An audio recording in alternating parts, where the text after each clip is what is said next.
오늘 우리가 보고 있는 말씀은 요한복음 21장 말씀입니다. 오늘 본문에는 부활하신 예수님께서 지금 절망해 있고 낙심해 있는 제자들에게 찾아가시는 장면이 기록되어 있습니다. 여러분, 예수님은 우리를 위해 십자가에 죽으셨습니다. 그런데 예수님은 십자가에서 죽음으로만 끝나지 않고 3일 만에 부활하셨죠. 그런데 예수님은 부활하시고 바로 하늘나라로 승천하시는 것이 아니라 한 40일 가량의 시간 동안 이 땅에서 머무십니다. 그리고 머무시면서 무엇을 했는가 봤더니 많은 사람들을 만나주시고 또 오늘 본문과 같이 제자들을 만나주신다는 거죠. 왜 그러셨을까? 거기에는 분명한 메시지가 있기 때문이죠. 그 메시지는 뭐냐면 바로 너희들도 이 부활의 생명을 가지고 부활 신앙을 가지고 살아야 된다라는 것을 우리에게 보여주시기 위함이라는 겁니다. 우선 지금 제자들의 모습이 어떻습니까? 절망 가운데 있죠. 낙심하고 있습니다. 우리가 어제 봤던 말씀으로 비춰보면 제자들은 사실 이미 부활하신 예수님을 만났어요. 첫 번째 만남을 가졌습니다. 그러면 그 마음 가운데 회복이 일어나고 또 기뻐해야 될 것 아니겠습니까? 그런데 지금 이 제자들의 모습을 보면 그런 부활하신 주님과 첫 번째 만남이 있었음에도 불구하고 오히려 반대로 더 절망하고 있다는 것이, 왜냐하면 이 제자들 가운데는 죄책감이 있는 거예요. 죄책감. 제자들이 예수님 십자가 지실 때 어떤 모습을 보여줬습니까? 3년 동안 예수님과 함께 동고동락할 때는 그 예수님이라면, 그 예수님과 함께 한다면 내가 주님과 끝까지 함께 갈 것입니다. 나는 영원히 주님과 함께 따라갈 것입니다. 그렇게 스스로 호언장담했던 이 제자들이 너무나도 연약하게 십자가 지시는 그 예수님 앞에서 하나같이 예수님을 배반하고 다 떠나버리는 것이죠. 그러니 진짜 부활하신 주님이 자기 눈앞에 나타나도 마음은 정말 기뻤을 거지만 기쁜 만큼 그 마음 가운데 죄책감이 있는 거죠. 그래서 그 기쁜 마음을 기쁘다고 표현하지 못하고 기쁜 만큼 그 마음의 낙심과 절망이 깊은 거예요. 우리는 잘 알죠. 특히 누가 더 그 마음이 괴로웠겠습니까? 베드로예요. 베드로는 정말 다른 제자들과 다르게 막 나서서 주님, 누가 감히 주님을 죽인단 말입니까? 나는 주님을 끝까지 보호할 거고 끝까지 주님과 함께 갈 겁니다. 그렇게 호언장담했던 제자가 베드로지 않았습니까?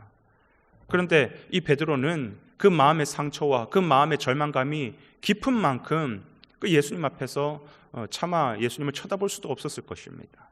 그 절망하는 마음으로 다른 제자들을 선동해서 이러고도 무슨 주님을 따른단 말이냐, 우리 그냥 원래 본업이었던 갈릴리로 돌아가서 고기나 잡자. 그러면서 다른 제자들과 함께 갈릴리로 돌아갑니다. 여러분, 이렇게 기뻐도 기뻐할 수 없는 너무나도 연약하고 절망 가운데 있는 제자들에게 오늘 예수님은 다시 한 번 더 찾아와 주시죠. 여러분, 사실 이게 비단 제자들의 모습일 뿐만이 아니라 우리의 모습인 것 같아요.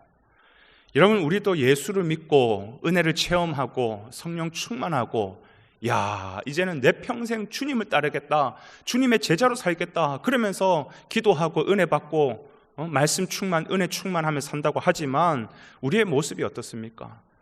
또 우리의 육신의 연약함 때문에 돌아서자마자 또 넘어지고 또 무너지고 또 죄책감이 들고 또 절망하는 마음이 들고 낙심하게 되고, 여러분, 이게 우리의 모습이지 않습니까? 여러분, 이런 맥 빠진 모습으로 갈릴리에 갔던 제자들이 그 물고기나 제대로 잡았겠습니까? 역시나 이 제자들은 물고기 한 마리도 잡지 못하고 그 마음이 여전히 무너져 있는 채로 돌아옵니다. 그런데 그 모습을 주님께서 무태서 가만히 바라보고 계시죠. 가까이 오고 있는 그 제자들에게 예수님인 줄 알아보지는 못했을 거예요. 그러나 예수님은 그 모습을 쭉 보시고 그 제자들에게 이렇게 얘기합니다. 얘들아, 너희가 물고기를 많이 잡았느냐? 그랬더니 아니요, 하나도 잡지 못했습니다. 그러면 배 오른편에 한번 그물을 던져보겠니? 여러분, 사실 이때 당시에 고기 잡는 배는요, 뭐 동력이 있는 배도 아니고 뭐 그렇게 큰 배가 아니에요. 그래서 좌우 폭이 길어봤자 한 150cm, 지금 제가 한 팔로 벌리는 한 이 정도 거리가 이게 배의 폭입니다. 그러니까 왼편으로 고기를 잡기 위해서 그물을 던지나 오른편으로 그물을 던지나 그 밑에 바다는 똑같은 바다 아니겠습니까? 거기서 거기 아니겠습니까? 그러나 그 분의 말에 의지하여서 그렇게 오른편에 그물을 던졌더니 어부들은 딱 직감을 합니다. 그물을 딱 당겨보고 그 손에 묵직함을 느껴지는 그 순간, 야, 이거 고기 꽤나 많이 잡혔다. 그 느낌과 동시에 그들은 뭘 직감합니까? 잠깐, 저 말씀하는 분이 누구지? 요한이 딱 눈을 들어서 보니까 예수님인 거예요. 예수님이다 외치는 거죠.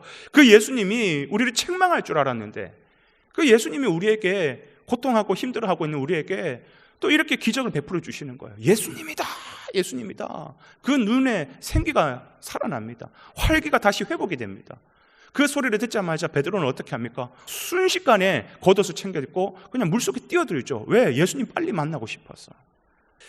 특히 예수님은 지금 누구의 마음이 굉장히 어렵다는 것을 알고 계세요? 베드로가 지금 굉장히 낙심했다는 것을 알고 계십니다. 여러분, 베드로는 예수님께서 십자가 달리실 때 그 어린 여자 앞에서 닭 울기 전 3번이나 예수님을 부인하면서 저주했었잖아요. 저주까지. 그러나 예수님은 그런 베드로의 마음 상태를 다 알고 계시고 특별히 베드로를 따로 불러내십니다. 그러면서 베드로에게 질문하시죠. 베드로야, 너가 나를 사랑하느냐? 네, 주님 사랑합니다. 너가 나를 사랑하느냐? 3번 물으시고 그에게 사명을 부어주시면서, 너는 너 스스로는 내가 무슨 제자야, 내가 어떻게 예수님 앞에 볼 면목이 있어 라고 생각할지 모르겠지만 너는 역시 내 제자야. 그러면서 그 제자에게 사명을 다시 부여하시는 장면이 오늘 본문에 기록되어 있죠. 사랑하는 여러분, 많은 성도님들이 주님과 은혜를 경험했음에도 불구하고, 살아계신 주님을 체험했음에도 불구하고 지난날 우리의 상처와 연약함과 쓴뿌리와 죄책감으로 여전히 신앙생활을 하면서도 주눅들어 있는 모습, 주님 앞에 감히 나아가지 못하는 모습을 우리가 많이 경험을 하죠. 왜 그런가? 부활신앙이 없어서 그래요. 여러분, 부활신앙이라는 것은 단순히 그 먼 날, 먼 훗날 주님께서 재림하실 때만 그때 우리가 부활되는 것만 의미하는 것이 아니라, 예수님은 십자가에서 죽음의 권세를 이기셨어요. 죽음의 권세를 이기셨다는 말은 뭐냐면 사단 마귀의 권세를 이기셨다는 거예요. 최후 우리를 지옥에 빠뜨리는 그 사단의 전략뿐만 아니라 오늘 이 시간에도 우리를 넘어뜨리고 절망 가운데 몰아넣고 낙심과 패배의식과 실패의식과 그런 절망 가운데 빠져 있게끔 만드는 그 사단 마귀의 공격으로부터도 다 해방시키셨다는 거예요. 오늘 이 순간 우리 가운데 절망해 있는 우리 마음에 주님은 우리에게 뭘 불어넣기를 원하냐면 부활신앙을 불어넣기를 원하는 것이에요. 하나님을 믿지만 생기 없는 눈으로, 초점 없는 눈빛으로 세상을 살아가는 것이 아니라, 아니야, 내가 지금 너와 함께하고 있어, 여전히 너는 나의 제자야, 여전히 너는 나의 사랑하는 자녀야, 이 마음을 다시 회복시키기를 원하시는 것, 이게 주님의 마음이고, 그것 때문에 주님은 40일 동안 이 땅 가운데 더 머물고 가셨다라는 것이. 사랑하는 여러분, 최근 우리 가운데 낙심하고 죄책감 가운데 시달리시는 분이 있으십니까? 오늘 주님께서 초청하시는 것이에요. 절망하지 말라라는 거예요. 부활신앙으로 다시 회복되기를 우리 가운데 원하시는 것입니다.